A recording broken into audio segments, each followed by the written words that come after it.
한국교회에서의 큰 공헌한 그것을 여러분에게 소개해드립니다. 오늘 특별히 이곳 선교에 관심을 가지신 목사님들이 많이 오셨는데 큰 도움이 될 거라 생각하고 우리 교수님을 소개합니다. 큰 박수로 환영하겠습니다. 얘기를 좀 해보겠습니다. 김창준 목사님은 사진이 감신대 졸업 재학 중에 찍은 사진도 있는데 그 사진이 시카고 유학을 가서 대신학교를 공부했을 때 입학으로서 얘기가 있습니다. 근데 그 대학교 때 찍은 나이가 좀 윤곽에 자신을 하지 않고 아주 흐립니다. 그리고 3.1운동 때 이제 그 민족대표 33년이었으니까 그 감옥에 가서 조사받으면서 사진을 촬영한 게 있는데 이제 삭발을 하고 이 사진이 그래도 비교적 그 김창준 목사의 모습을 볼 수 있는 사진이었는데 그거 말고는 그 해방 직후에 그 유럽에 가서 찍은 사진인데 아주 희미한 사진이 있습니다. 그밖에 없었는데 최근에 저도 일주일 전에 봤습니다. 미 연합감리교회 그 사료실에서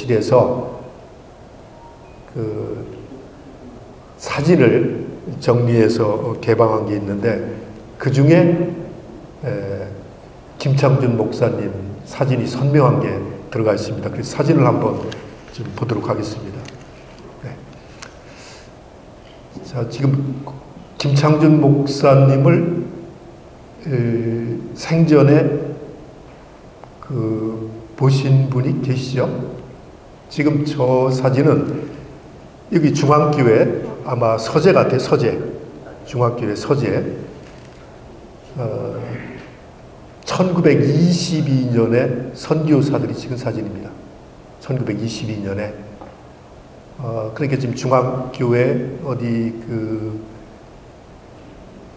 담임 목사실인지 서재인지 거기서 찍은 건데 지금 저건 측면으로 찍어서 얼굴이 잘 보이지가 않는데요. 같은 날 또 사진을 그 같은 그 선교사가 찍었는데요.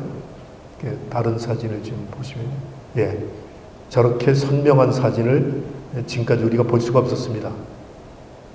그 평양에 가면 애국열사능의 김창준 목사 사진이 있는데 그것도 뭐 비서구에 있는 거라 지금 흐렸는데 저 사진입니다. 그러니까 1922년이니까 3.1운동 때가 31살이었나요? 그러니까 감옥 옥살이를 1년 반 동안 하고 나와서 이제 다시 중학교로 돌아와서 찍은 사진이니까 한 3년 뒤 34살 정도 됐을 때 찍은 사진입니다.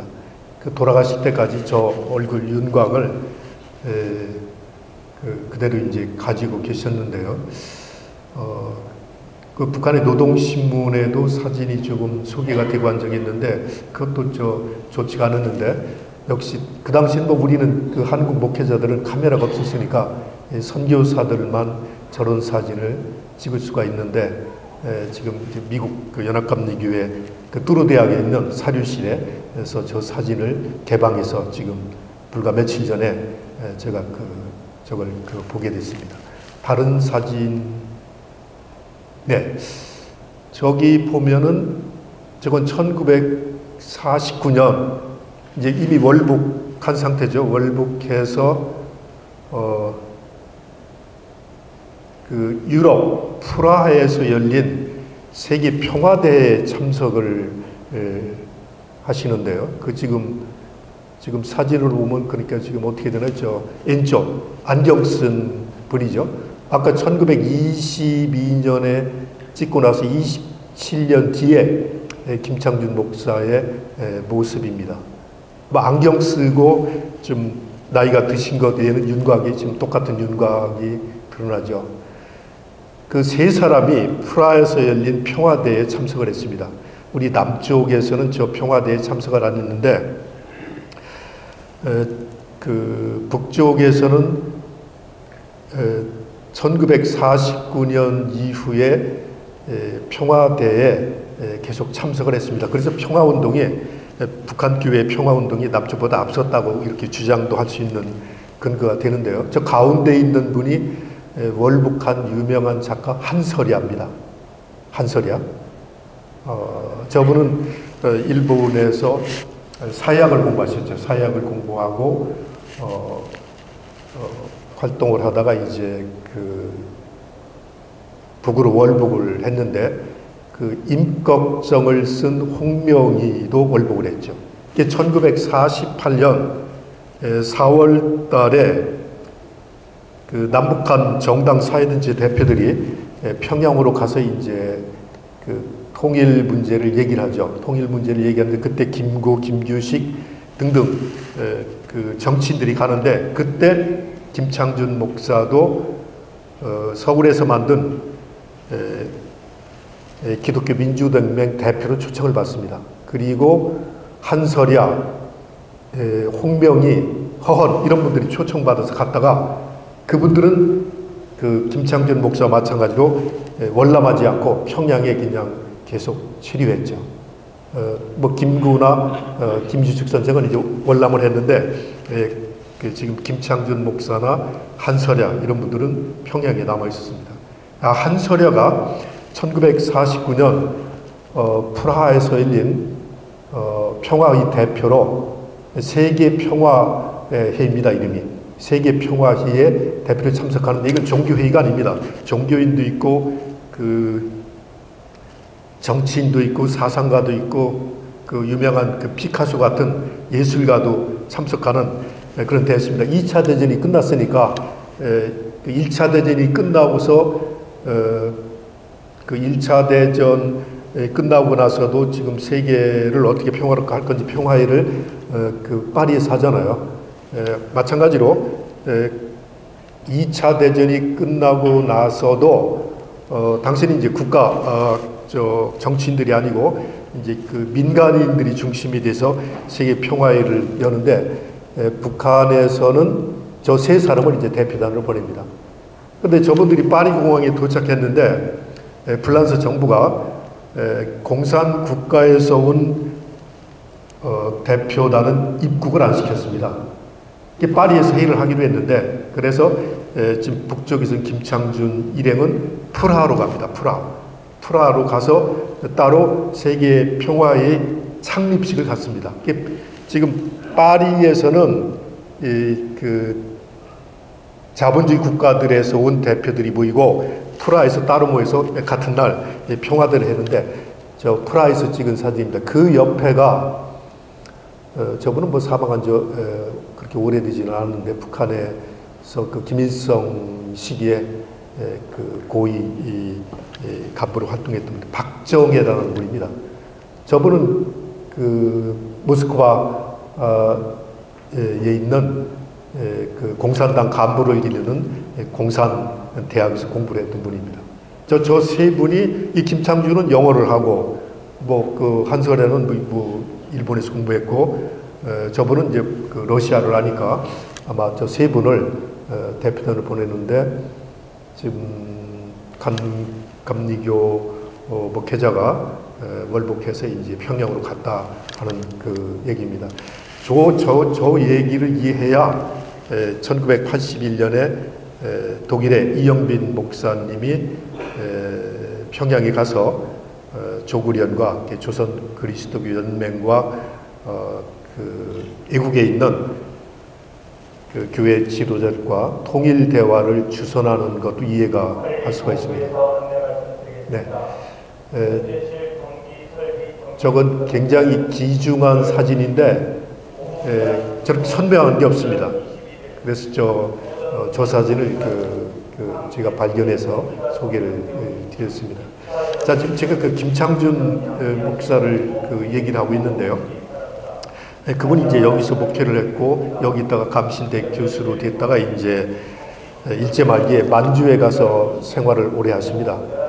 그런 것들이 알려지지 않았었는데 북한 문헌을 찾다 보니까 40년대 해방될 때까지는 만주 지역에 있었습니다. 저분은 처음에는 40년대 접어들면서 이제 감신이 문을 닫게 되니까 교수들이 뿔뿔이 흩어지는데 그 만주, 우리가 만주라고 하는 지역이 신경으로 갑니다. 신경. 지금 일제가 만주 지역, 그러니까 지금 중국 동북부를 국가를 만들었죠. 그래서 그 이름을 만주국이라고 했는데, 그리고 만주국의 수도를 새로운 수도라고 해서 신경이라고 불렀습니다. 그게 이제 장춘입니다. 지금 장춘. 일제 때는 신경이라고 불렀는데 새로운 서울이라는 얘기죠. 그 일제가 패망하고 나서 중국이 다시 장춘으로 이름을 바꿨습니다. 거기 가서 이제 있다가 저쪽 그 백두산 위쪽에 돈화, 교화 그쪽 북부 지역에 가서 몇 년 동안 활동을 하다가 해방 직전에 그 월남 다시 서울로 돌아와서 양주 지역에 있다가 이제 해방을 이제 서울에서 맞게 되는 거죠. 그리고 나서 바로 46년경부터는 좌파 조직에 가담을 합니다.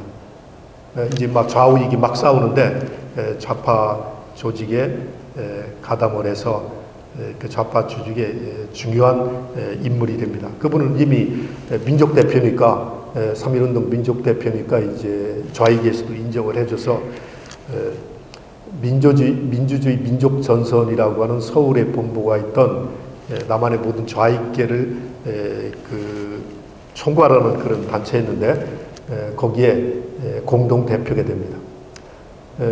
그러면서 이제 거기에 가담을 하면서 그 아주 그 중요한 발언을 하는데, 내가 지금까지 평생 동안 예수님처럼 노동자, 농민과 함께 살고 싶었는데 실제로 그렇게 살지 못했다. 그런데 이제는 깨달은 바 있어서 노동자, 농민과 함께 살기로 결심을 했다. 그런 그 발언을 합니다. 민주주의 민족 전선에 가담하면서 이제 기자회견을 하는데 그런 얘기를 하는 거죠. 그러면서 무슨 얘기를 하냐면 1946년에 10월 달에 대구에서 폭동이 일어나잖아요. 우리가 흔히 대구 폭동이라고 불렸던 그 대구역에서 그 당시 1946년 여름부터 식량 사정이 굉장히 안 좋았습니다. 그래서 우리도 남쪽도 식량을 배급제로 돌렸습니다. 북한과 마찬가지로.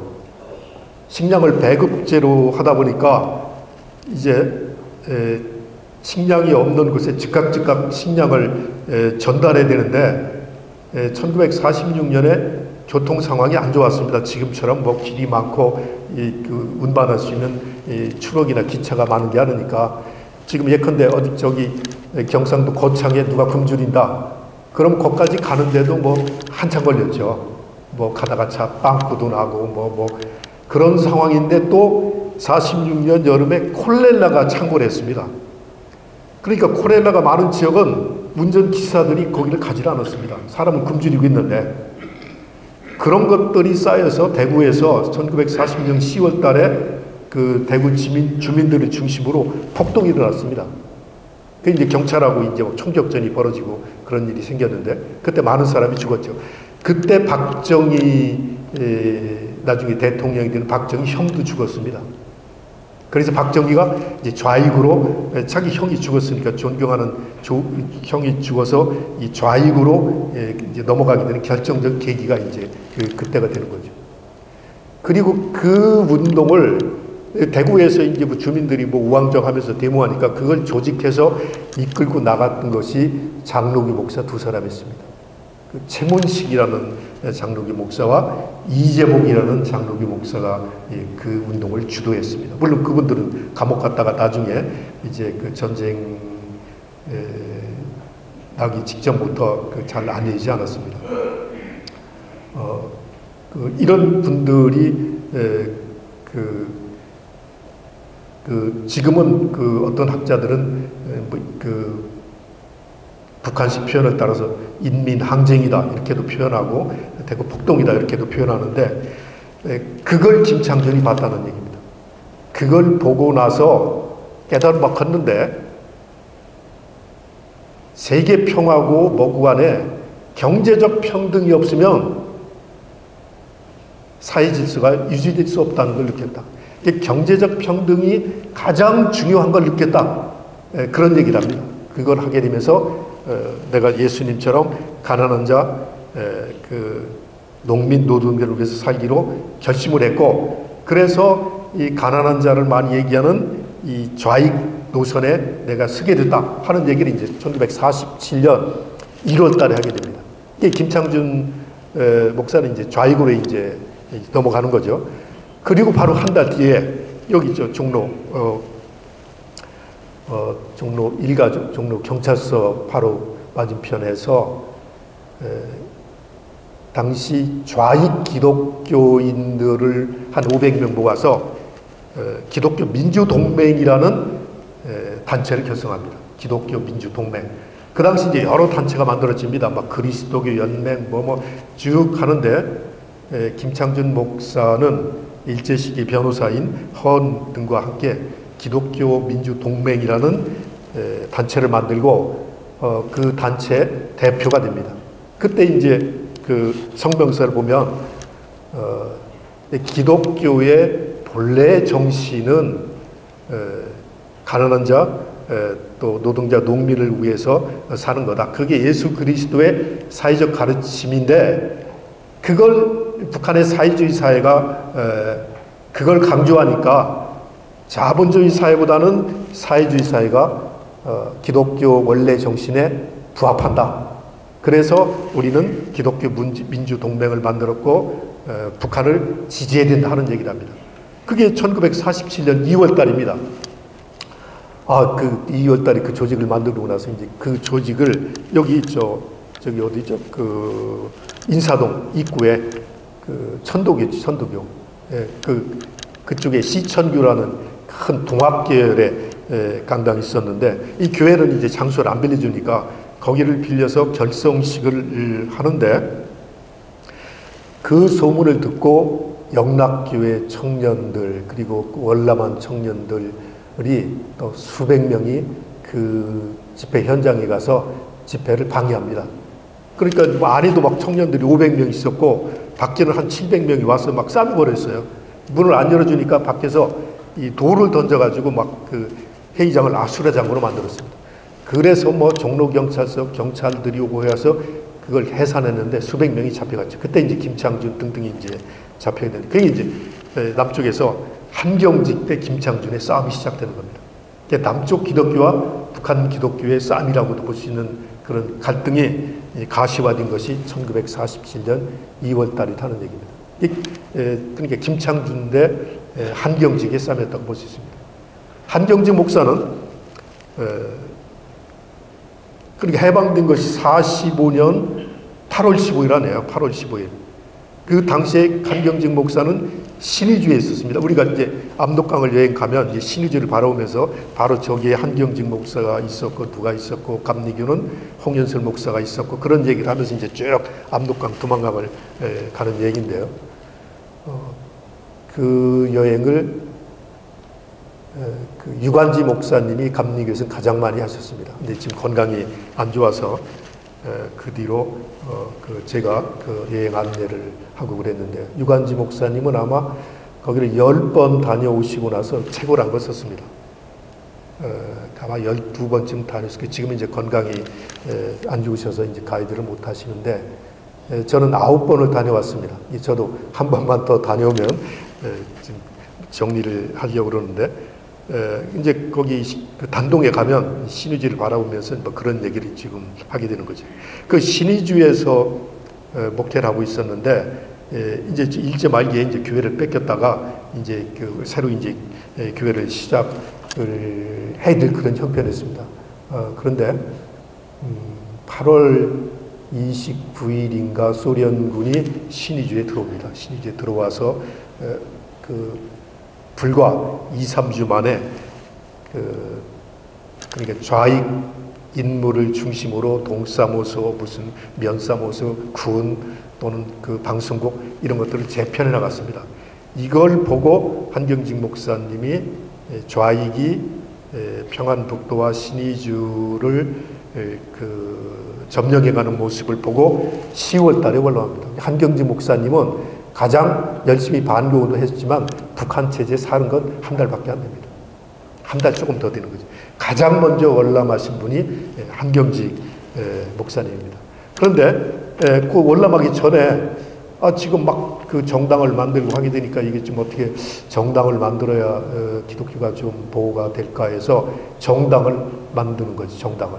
이 목회자들이 정당을 안 만들어 봤잖아요. 근데 정당을 만드는데 그 사회민주당이라는 정당을 만들어요. 북한이 이제 사회주의 국가가 되니까 그냥 민주당을 할 수 없고 뭐 자유민주당 이렇게 할 수 없으니까 사회민주당, 이 사회복지를 강조하는 정당을 만드는 거죠.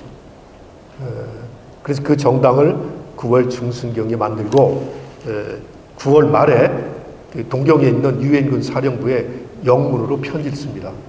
지금 신의주가 그 자꾸 공산화 그 좌익이 지배하는 사회로 가겠는데 이거는 올바른 원리가 아니다, 그런 말을 합니다. 이거는 올바른 원리가 아니라서 우리가 정당을 만들었다, 그런 표현을 씁니다. 자, 한경직 목사는 미국식 자유민주주의가 올바른 원리로 생각했습니다. 근데 김창준 목사는 1947년 2월 달에 이 기독교 민주동맹을 만들면서 우리 기독교인들은 북한 사회주의 사회를 지지해야 되겠는데 그것이 옳은 노선이다, 이런 말을 썼습니다. 이게 옳은 원칙과 옳은 노선의 충돌이었습니다. 김창준 목사는 노선이라는 표현을 쓰고 그 한경직 목사는 원칙이라는 말을 썼지만 결국은 김창준은 사회주의 그리고 한경직은 자본주의를 지지하는 노선을 섰는데 그게 이제 47년 2월 27일인가 그렇습니다. 여기 종로에서 이 대규모 충돌이라는 거죠. 청년 충돌이니까 보세요. 안에 500명이 신문에 보면 안에 500명 있고 밖에 700명 있습니다. 1200명의 청년들이 막 돌 던지고 충돌하고 막 그 피가 흘리고 하는 그런 아수라장이 벌어졌던 거죠. 그게 이제 남북이 분단되고 나서 이 서울에서 일어난 가장 큰 큰 충돌이 이제 일어나게 된 거죠. 이렇게 되면서 북쪽 사이가 좋은 사람 북쪽으로 올라가고 남쪽을 지향하는 사람들은 이제 월남을 하는 건데 학자들의 연구에 의하면 일사후퇴 때까지 45년 8월 이후로 일사후퇴 때까지 월남한 사람이 150만 명 중에 저희들이 분석하기는 기독교인은 해방 직후에 약 30만으로 잡는데 그중에 40%가 월남한 걸로 봅니다. 30만 명의 40%면 15만 명이 좀 안 되는 거죠. 그분이 이제 월남했는데 주로 북한에는 장로교가 많았으니까 장로교 교인들이 압도적으로 많이 내려와서 남한을 완전히 이제 장로교 중심 사회로 이제 만들어 가는 거죠. 그러니까 150만 명이 내려왔는데 그때 서울에서 평양으로 간 사람은 30만 명이 갔습니다. 그런데 청년들이 주로 많이 갔어요. 뭐 예술가들, 조금 감성적인 사람들. 그래서 뭐 우리가 잘 아는 뭐 최승희다, 무슨 아까 한설야다, 뭐 홍명이다, 또는 목회자 중에도 일부 이런 분들이 이제 월북을 하게 된 거죠. 월북한 기독교인들이 해방 후에 북한에는 월북한 기독교인들과 거기에 남아있던 기독교인들이 이제 그 협작해서 북한 기독교를 어떻게 좀 바꿔보려고 사회주의 사회에 맞는 북한 기독교를 재건하는 작업을 하게 되는 거죠. 김창준 목사가 이제 거기에 가담합니다. 우리가 잘 몰랐는데 평양에서 간행된 백과사전을 최근에 봤더니 김창준 목사가 조선 그리스도교 연맹에 가담해서 거기 그 기독교인들을 그 연맹에 가담하도록 하는 일을 했다 하는 그 문서를 봤습니다. 아마 그런 일을 했겠죠. 갔으니까. 그러면서 이제 그 월남한 사람 월남했으니까 이 북쪽에서 어떻게든지 남아서 교회를 그 보존해 보려고 했던 분들은 북쪽 사회에 어느 정도 수긍할 수밖에 없었는데 그분들을 중심으로 북한 기독교를 북한 사회에 맞는 형식으로 재편하는 작업을 합니다. 재편. 신학을 바꾸고 의례를 조금 바꾸고 조직을 바꾸는 작업이죠. 그 결실이 이제 조선 그리스도교 연맹이죠. 그제 처음에는 북조선 기독교도 연맹이라고 그랬는데 하여튼 지금 쓰는 말로는 조국연을 만드는 거죠. 그런데 이걸 만들려고 하다 보니까 강제성이 개입하고 그러다 보니까 종교 탄압으로 이어질 수밖에 없게 된 거죠.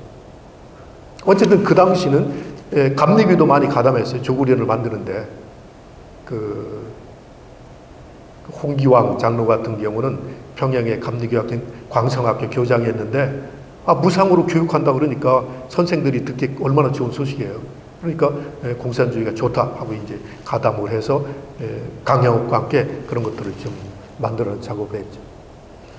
그러니까 지금 남쪽으로 월남하신 분들은 북한의 종교가 자꾸 소멸되니까 북한 기독교를 다시 이렇게 세우려고 했습니다. 이게 재건이죠. 북한교를 재건하려고 했는데 그 조국연에 속한 사람들은 기독교를 재편하려고 했다 하는 얘기죠. 이 재건과 재편을 저는 지금 구분을 하는데요. 그러니까 결국은 재편 대 재건의 싸움이었습니다. 김창준은 재편하려고 했죠. 사회주의적 기독교를 만들려고. 한경직 목사는 남한 기독교를 그러니까 그 전에 있던 기독교를 다시 이렇게 세우는 재건 작업을 했는데 그게 이제 충돌하게 됐다는 얘기입니다. 그 싸움이 이제 지금까지 지금 벌어지고 있는 거죠. 북한 사람들 제가 지난주에 방콕에 가서 그 조국연 그 대표를 만났는데 굉장히 실망을 많이 했습니다.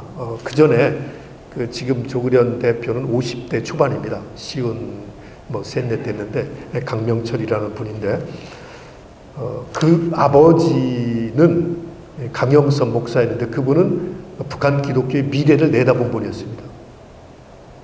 그 한때는 북한 기독교를 사회봉사를 위주로 하는 기독교로 만들겠다는 그런 발언까지 했습니다. 97년에 그런 얘기를 했습니다. 한때 굉장히 어려울 때니까 WCC나 남한교회가 굉장히 많은 지원을 했잖아요. 그걸 보면서 평양에 있는 신학교와 봉수교회, 칠골교회의 물적 토대를 강화해서 사회봉사를 위주로 하는 기독교로 만들어 보겠다. 그런 구상을 갖고 있었습니다. 그런 비전을 갖고 있었어요. 근데 이번에 아들은 그런 비전이 없어요. 또 역사도 몰라요. 지원도 안 받겠대요. 그래서 지금 지원 얘기 하나도 못했습니다. 북한 기독교를 어떻게 이끌고 가겠다는 비전이 보여야 우리가 대화도 하고 이끌어 가는데 그걸 보여주지 못한 걸 봤습니다. 굉장히 좀 아쉬움을 갖고 만나고 왔는데 지금 북한 상황이 아마 그런 것 같아요. 그런 얘기를 할 수 없는 상황인지 훨씬 젊은 사람인데 비전이 없는 걸 보고 놀랐습니다.